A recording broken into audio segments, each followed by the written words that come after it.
Ola de novo, estamos xa de volta en Tempo de Preguntoiro para seguir falando de todo o que acontece en Compostela agora na compañía do voceiro municipal do PSOE. Paco Reyes, boa noite. Ola, moi boas noites, moitas grazas. Hai uns minutos víamos no noso tempo de novas que vostedes, os políticos que estamos afeitos a ver cada día no Concello, foron sustituídos non temporalmente polos escolares de Santiago nun pleno co que se celebrou o Día Internacional do Neno. Como veu os captivos de Compostela? Que idea de cidade lles viu?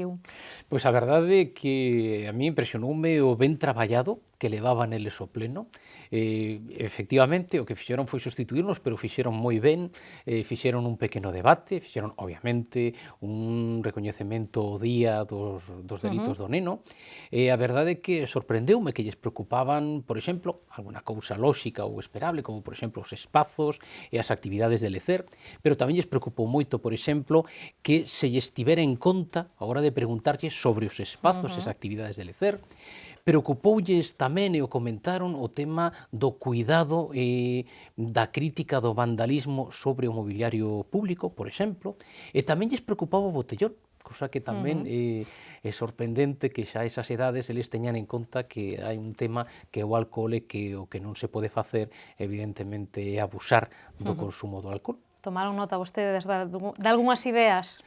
Tomáronse notas, e particularmente o alcalde, que obviamente como presidente da corporación era quen presidiu o pleno, efectivamente tomou tamén nota, e o certo é que asumo as palabras que lles dirixiu, porque é de esperar que un día non moi lonxano algúns ou moitos deles estean ocupando precisamente esas cadeiras que ocupamos agora nós, e tamén esperamos que o fagan moito mellor do que o facemos nós. Pois son as ideas, non? Que xa chegaban os rapaces sobre a súa idea de cidade. O PSOE tamén ten a súa idea de cidade, que creo que non coincide moito ca que ten a Xunta, a xulgar polas emendas que veñen vostedes de presentar os orzamentos autonómicos. Xa os criticaran no seu momento, agora reafírmanse, pero ademais achegando algunhas ideas para melloralos. Son ideas, no caso concreto da capital galega, falaron vostedes de toda a comarca, pero piden algo máis de 6 millóns de euros a maiores para a nosa cidade. Para que? Sí, realmente son uns 6.300.000, en realidade 6.295.000 euros de achega a maiores para a nosa cidade. Nos o que fixemos foi plantexar unhas emendas baseadas en dous criterios. O primeiro criterio era facer unhas emendas que foran realistas, é dicir, que non fora cartos Reis Magos e que, polo tanto, mesmo o Partido Popular as puidera votar no pleno do Parlamento de Galicia. Ese foi o primeiro criterio. O segundo criterio era lembrar e, polo tanto, incorporar e que non se esqueceran uns compromisos que a Xunta de Galicia ten dende hai tempo ca nosa cidade, compromisos que están incumpridos, e eu diría que aínda máis, que están esquecidos. Nós non queremos que se esquezan. Polo tanto, o que fixemos foi presentar dous tipos de emendas, unhas emendas de modificación con respecto a algunhas partidas que diminuían a súa cantidade con respecto ao ano pasado. Por exemplo, a rehabilitación de vivendas baixaba un 22,6%, nos o que pedimos foi un incremento de uns 100.000 euros precisamente para conter esa baixada. A Escola Oficial de Idiomas, que tiña unha baixada do 69% con respecto ao ano pasado, nos o que pedimos foron 300.000 euros máis, porque a verdade é que os 40.000 euros orzamentados non ian chegar para nada, polo tanto que sí que se poidera traballar ca Escola Oficial de Idiomas, e tamén o que pedimos foi un incremento de 375.000 euros para o consorcio, porque o certo é que do consorcio, que tiña en total uns 2.640.000 euros, se non lembro mal, pero o certo é que máis da mitade é cun destino finalista, que é a rehabilitación e ao cuidado da Catedral de Santiago. Nos entendemos que é importante a Catedral de Santiago, nos entendemos que é importante ese programa con esa orzamentación, pero que non entendíamos que era para o resto das actividades do consorcio teñamos menos da metade do conxunto, e polo tanto, nos o que queríamos era ter alo menos a mesma cantidade para o resto de actividades do consorcio que para a Catedral. E despois, o outro gran grupo de emendas foron emendas de adición, que nos chamamos, e que son emendas precisamente deses compromisos esquecidos e incumpridos por parte da Xunta de Galicia, que eran, por exemplo, o Parque Comarcal de Bombeiros. Nos pedimos uns 600.000 euros para poder iniciar todas as obras do Parque Comarcal de Bombeiros. O plan director do noso complexo hospitalario universitario aquí en Santiago, pedimos 1,5 millón de euros, co que nos estaríamos por enriba dos complexos hospitalarios orzamentados, neste caso de Ferrol e de Pontevedra. Nos pedimos tamén o Centro de Saúde de Conso, con 2 millóns de euros para poder leválo adiante como de Galeras. Nos pedimos tamén o obviamente a ampliación do CEIP de Villestro.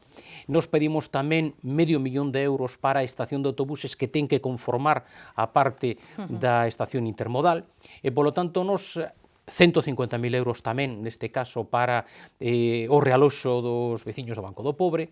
Por lo tanto, nos pensamos que eses compromisos que ten a Xunta ca cidade absolutamente incumpridos, insisto, o que polo menos non teñen que ser son esquecidos. E, polo tanto, o que fixemos foi, insisto, unas emendas realistas que perfectamente poden ser votadas e aprobadas polo Partido Popular e que eu penso que van salvar uns proxectos que son necesarios e importantes para a nosa cidade. Esquecíame do metro lixeiro, que tamén pedimos neste caso unha cantidade para poder tirar adiante, así como a ampliación do Conservatorio Superior de Música de Santiago. Pois por quedar no último, nesa proposta que fan sobre o metro lixeiro, realmente creen que realista a estas alturas falar do metro lixeiro, porque sabemos que este proxecto vende moi bello, non se deron demasiados pasos e non parece que agora se vai andar tampouco, non? Tal e como está a situación económica. Mire, a verdade é que non se deu ningún paso. Nos o que plantexamos é unha cantidade para iniciar todo o proceso do proxecto.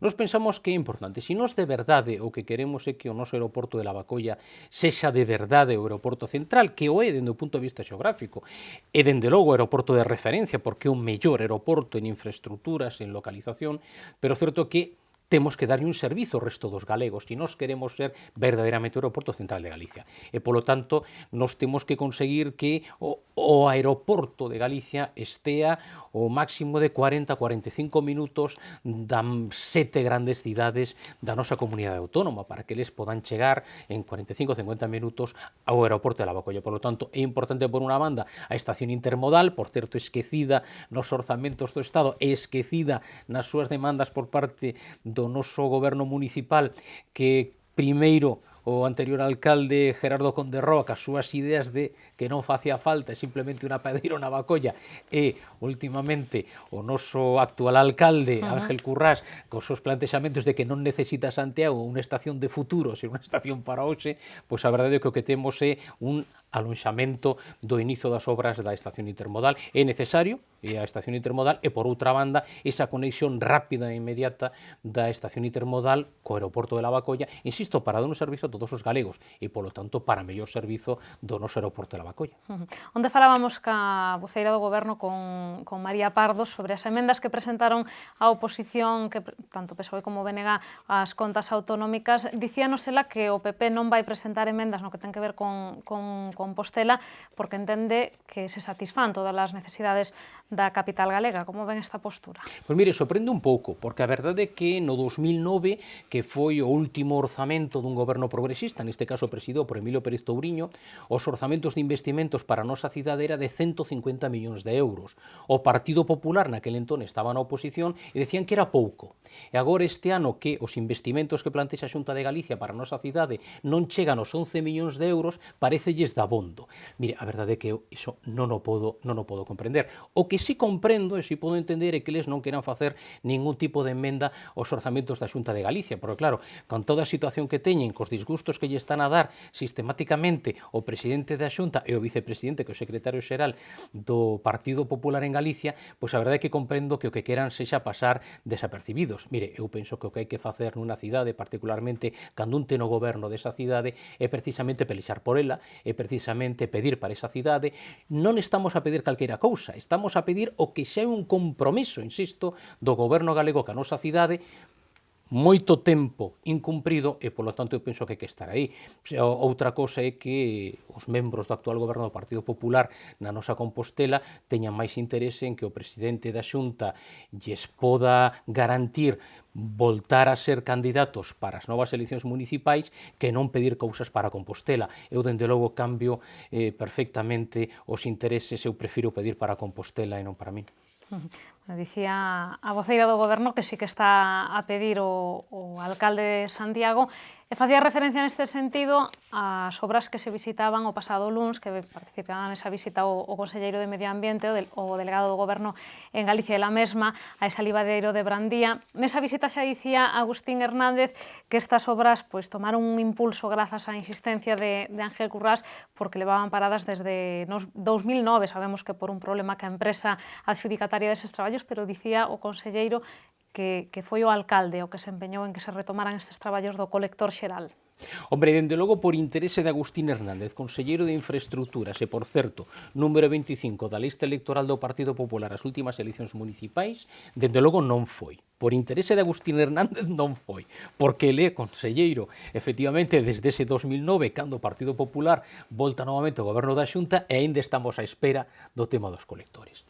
É certo que co anterior goberno municipal e co anterior goberno da Xunta, os dous gobernos progresistas, efectivamente, licitaronse as obras, comenzaronse as obras e chegaron as obras ata o 60% do que se tiña que facer. É verdade que entón a empresa entrou, se eu non lembro mal, nun concurso de acreedores e, polo tanto, tiveron que pararse. Queda aínda o 40% restante que lle vai tocar agora, esperemos que agora xa así, porque levamos casi 6 anos de goberno do Partido Popular, neste caso na Xunta de Galicia, esperemos que agora sí que se remate ese 40%. De todas maneiras, a mí o que preocúpame son outras cosas, concretamente relacionado precisamente ca depuración e ca depuradora, non? Depuradora que gustame sempre decir aquilo de que mentres o goberno municipal di que vai ser a depuradora do Souto, o certo é que os orzamentos do Estado aínda din que vai ser a depuradora da Silvouta, non?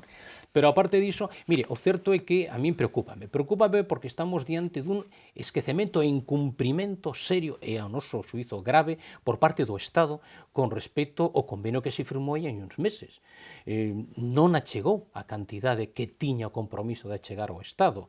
O mesmo alcalde tivo que decir públicamente que o principal do investimento íase realizar no 2017. Quero recordar que o convenio decía que íase rematar as obras no 2016. Por lo tanto, se agora xa estamos nunha situación que o principal do investimento vai ser o 2017, eu estou hondamente preocupado. E lle digo hondamente preocupado por un motivo, porque o mesmo convenio que se firmou decía que o Estado ia facer unha achega económica preto do 70% da cuantía global, pero era ata como moito ese 70%.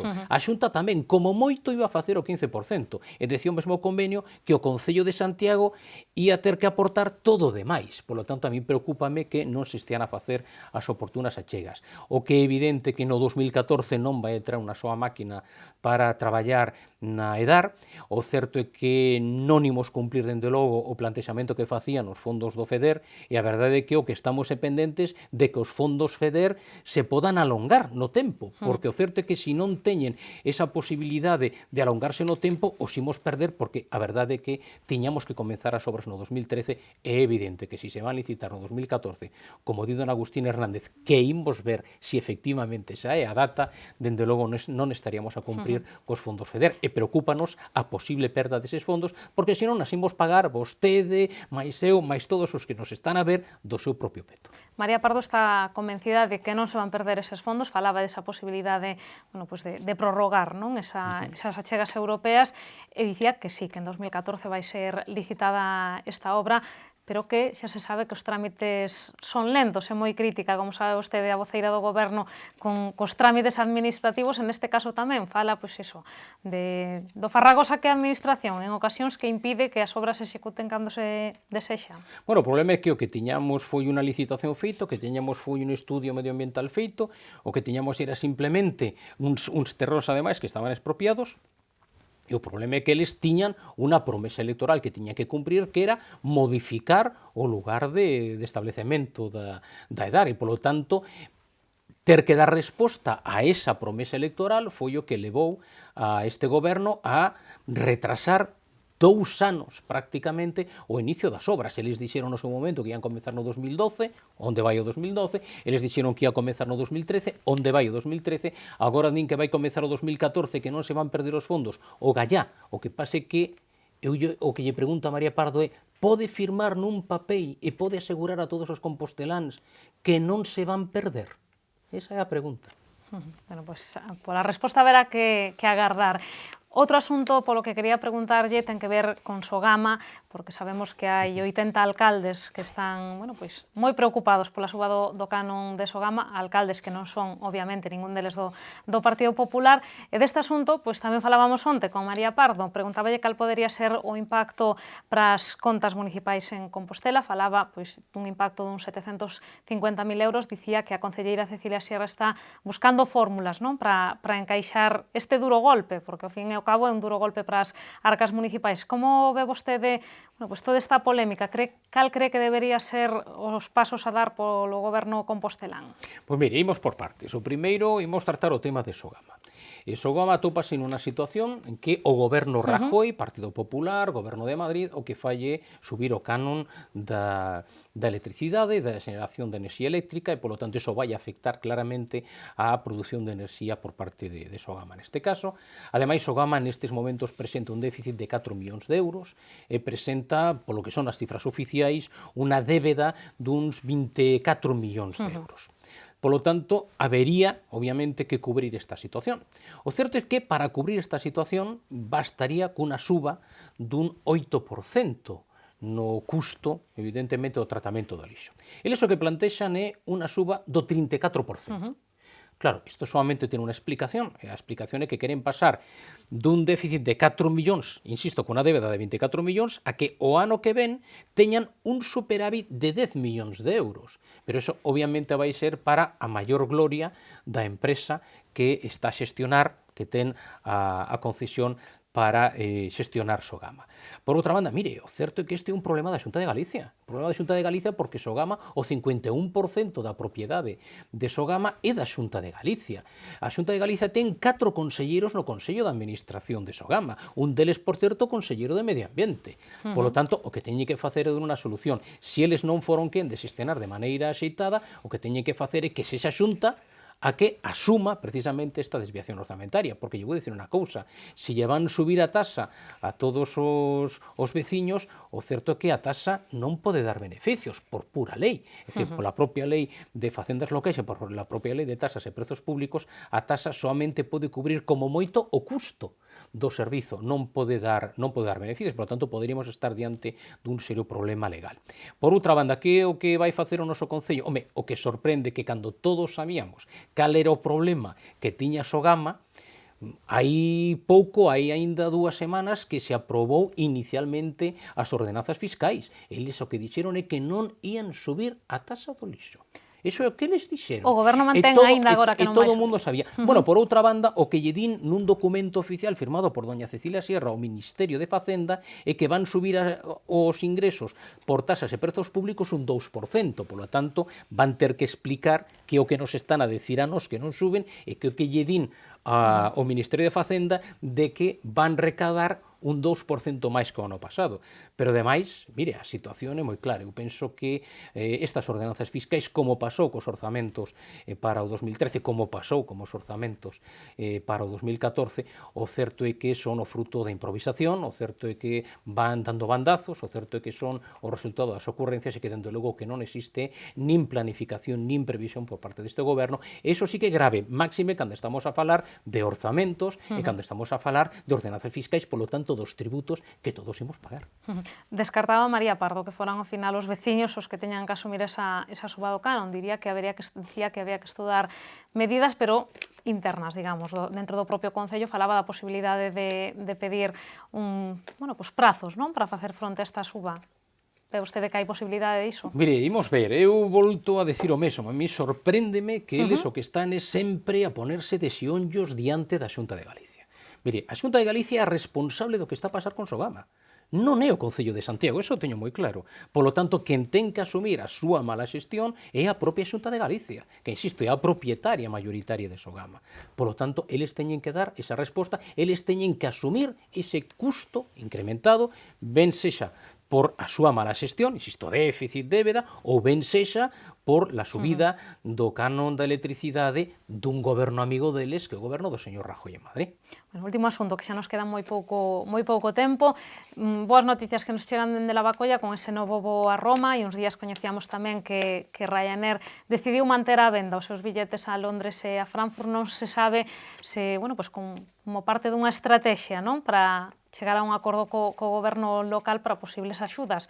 Non sei se vostede sabe algo das negociacións con Ryanair, sempre se está queixando de que non están informados, seguen igual, non? Mire, non sabemos nada, o alcalde, obviamente, o que amosa sempre un absoluto desprezo pola oposición, o que significa amosar un absoluto desprezo por milleiros de veciños e veciñas que votaron un partido que non foi o seu. Por lo tanto, el non respeta eses veciños, eso por unha banda, non respeta a sociedade santiaguesa, non respeta o que poderíamos chamar as forzas vivas de Santiago, porque o certo é que non ten convocado a Comisión Especial do Aeroporto que nos tantas veces lle pedimos. O que si é verdade é que estas noticias son boas novas, nos non queremos e non o fixemos nunca interferir, nos amosamos a nosa preocupación, pero non queremos interferir porque non queremos dificultar as negociacións, neste caso xa do Concello con Ryanair, pero que si lle vou a decir é que diante destas boas novas temos unhas malas novas tamén. No mes de outubro, o aeroporto de Lavacolla porcentualmente perdeu o triple de pasaxeiros que a media do Estado, e no mes de outubro o aeroporto de Lavacolla porcentualmente perdeu o dobre de pasaxeiros que o aeroporto da Coruña, o aeroporto de Alvedro. Bueno, pois ao final temos que rematar con malos datos, non? Moitísimas grazas, Paco, porque se nos remata o tempo non nos dá cousa para máis. Pois moitísimas grazas. Isto foi todo neste preguntoiro. Xa saben, poden seguir vostedes informados a través de Radio Obradoiro, da páxina web del Correo Gallego e tamén do xornal El Correo Gallego. Nos volvemos mañá con máis novas a partir das 8:15 da tarde. Grazas por estaren aí.